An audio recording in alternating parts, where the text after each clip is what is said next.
Hola a todos y bienvenidos a un nuevo vídeo sobre las reacciones de transferencia de protones.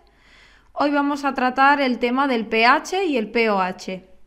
Para entender estos dos conceptos del pH y el pOH es obligatorio entender qué es la autoionización del agua. Pues bien, se ha comprobado que el agua pura presenta una ligera conductividad eléctrica, indicio de que existen iones en alguna cantidad, por muy pequeña que sea. En efecto, el agua presenta un ligero proceso que se llama autoionización. ¿Y en qué consiste? En el que las moléculas de agua transfieren un protón a otras moléculas de agua, produciéndose una reacción ácido-base. Como podemos ver, he escrito dos moléculas de agua en estado líquido. Pues bien, según este fenómeno de autoionización, una de las dos moléculas va a ceder un protón y la otra lo recibirá. Esto significa, según lo que hemos visto en las anteriores unidades, que una de ellas se comporta como ácido cediendo un protón a la otra molécula, que se comportaría en este caso como base. ¿Por qué ácido y base 1? Pues porque después de transferir el protón, en la molécula que ha cedido ese protón, que se comportaba como ácido, después se comportaría como la base 2 o la base conjugada del ácido, mientras que la otra molécula que ha recibido el protón que se comportaba como base se ha transformado en el ácido 2 o ácido conjugado de la base. Pues bien, esta reacción, como indica la flecha, es un equilibrio químico que podría ir en cualquiera de las dos direcciones. Si consideramos que va hacia de izquierda a derecha, la constante de equilibrio K se escribe asociando la concentración de agua no ionizada, que es la parte izquierda de la reacción, y que se escribe en la fórmula de la constante del agua como divisor. Mientras que como dividendo se escribe la concentración de agua ionizada, que es la parte derecha de la reacción. Pues bien, la parte de arriba o dividendo de la constante del agua se conoce en sí misma con el nombre de producto iónico y la conocemos con las letras KW. Es decir, KW se denomina producto iónico del agua, ya que se reduce a un producto de las concentraciones molares de los iones hidróxido, que son OH-, y el ion hidronio u oxonio, que es el H3O+, en el equilibrio, ¿vale? Pues bien, el producto iónico del agua, su valor varía entre 10 elevado a menos 13 y 10 elevado a 15.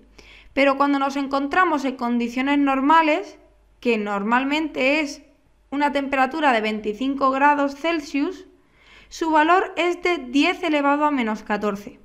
Bueno, entonces, ¿qué son las disoluciones acuosas, neutras, ácidas y básicas? Pues bien, si observamos estos dos frascos, vemos que en el de la izquierda hay muchos más iones hidronio que hidróxido, por lo que hay un exceso de estos iones hidronio. Mientras que en el frasco de la derecha es lo contrario, hay muchos más iones hidróxido que hidronio, por lo tanto exceso de hidronios. Esto hace que la disolución del frasco izquierdo sea ácida, mientras que la disolución del frasco de la derecha sea básica. Sin embargo, debemos siempre, y esto es importante, respetar el equilibrio químico. El equilibrio químico dada por la fórmula de antes, la fórmula vista de la constante Kv doble, que indicaba que la multiplicación de las concentraciones molares del ion hidronio e hidróxido tenían que dar para una temperatura de 25 grados Celsius 10 elevado a menos 14. Bueno, entonces, ¿cómo se compensaría estos excesos de iones en cada disolución? Pues bien, muy fácil. En las disoluciones ácidas, como hay exceso de iones hidronio, el equilibrio actúa disminuyendo la concentración de iones hidróxido en la misma cantidad que aumenta la concentración de iones hidronio.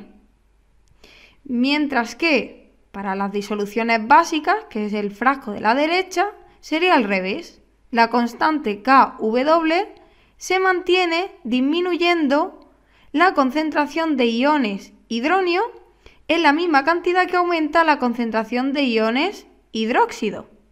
Por lo tanto, como podemos ver, siempre hay que respetar el valor dado por la constante Kw, que es 10 elevado a menos 14.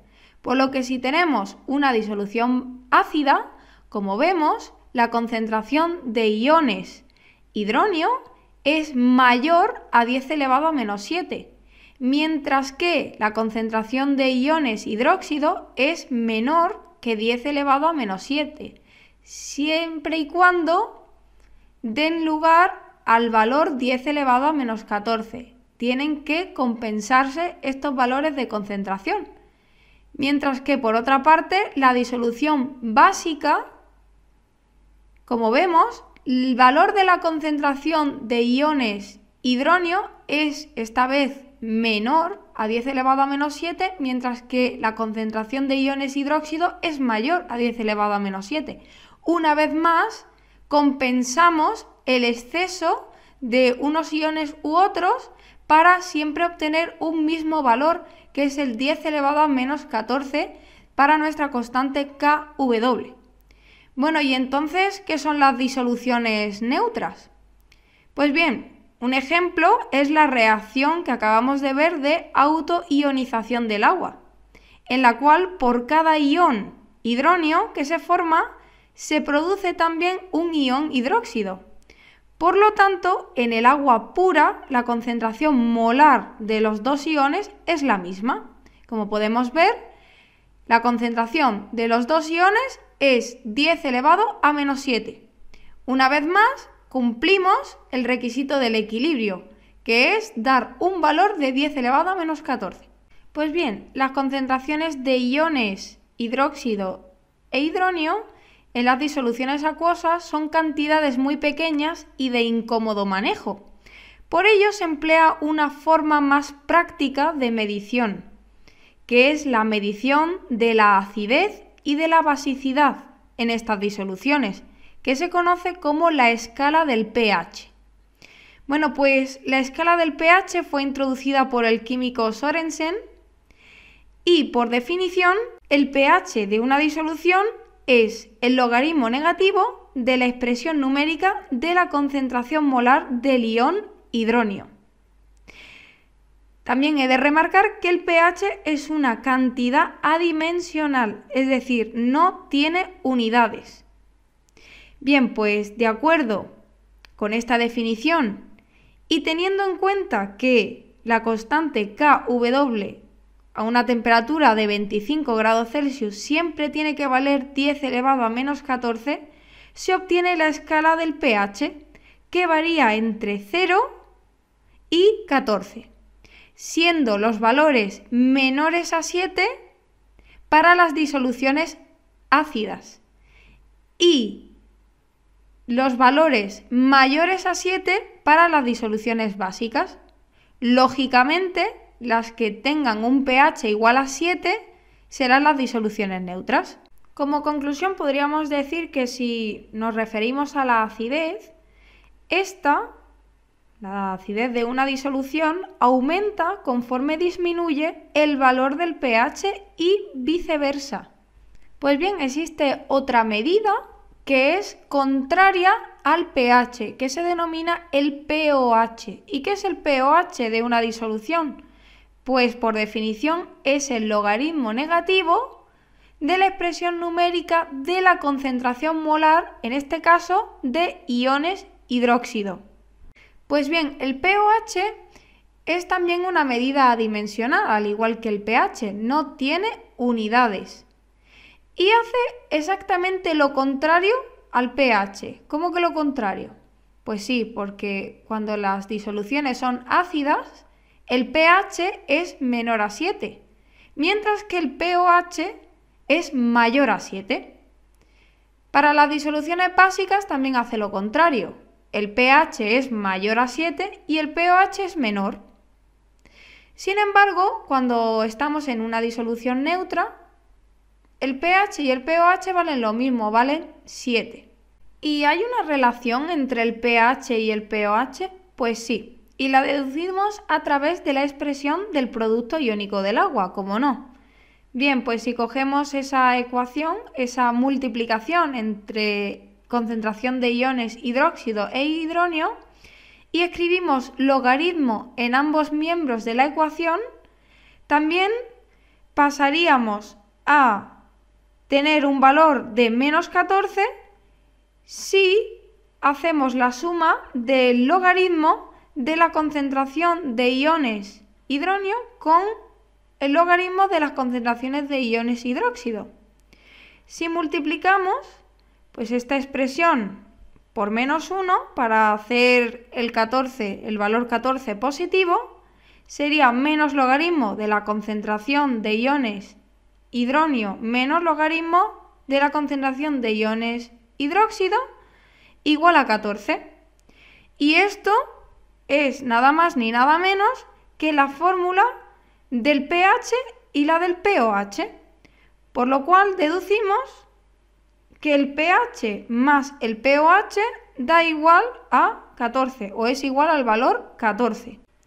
Pues bien, hay una particularidad del valor del pH y el pOH cuando utilizamos o tenemos ácidos y bases fuertes. ¿Qué pasa con estos ácidos y bases fuertes? Pues verán, estos ácidos y bases fuertes están ionizados casi por completo en las disoluciones acuosas diluidas. ¿Y qué quiere decir esto? Pues que por este motivo pueden calcularse las concentraciones de iones hidronio e hidróxido y por lo tanto utilizarse directamente para el cálculo del pH o el pOH. Por ejemplo, como ácido tenemos aquí, hemos puesto por ejemplo el ácido clorhídrico, que es uno de los ácidos más fuertes que hay.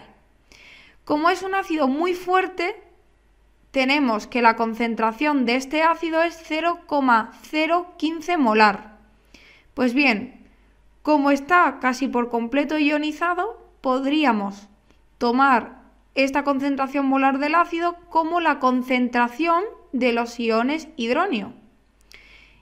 Y por lo tanto, aplicando la fórmula del pH, podríamos calcular directamente su valor, que es 1,82. Por otra parte, hemos utilizado una de las bases más fuertes que hay, el hidróxido de bario, que tiene una concentración molar de 0,02. Como es una base muy fuerte, también está casi por completo ionizada a iones hidróxido y podemos tomar esta concentración molar como concentración de iones hidróxido. Y por lo tanto utilizarla directamente en la fórmula del pOH para calcular su valor, en este caso 1,70. Y hasta aquí el vídeo de hoy, espero que os haya gustado, que os haya servido, que le deis a like si os ha gustado y suscribiros si no lo estáis, me ayudaréis mucho y bueno, os veo en el siguiente vídeo.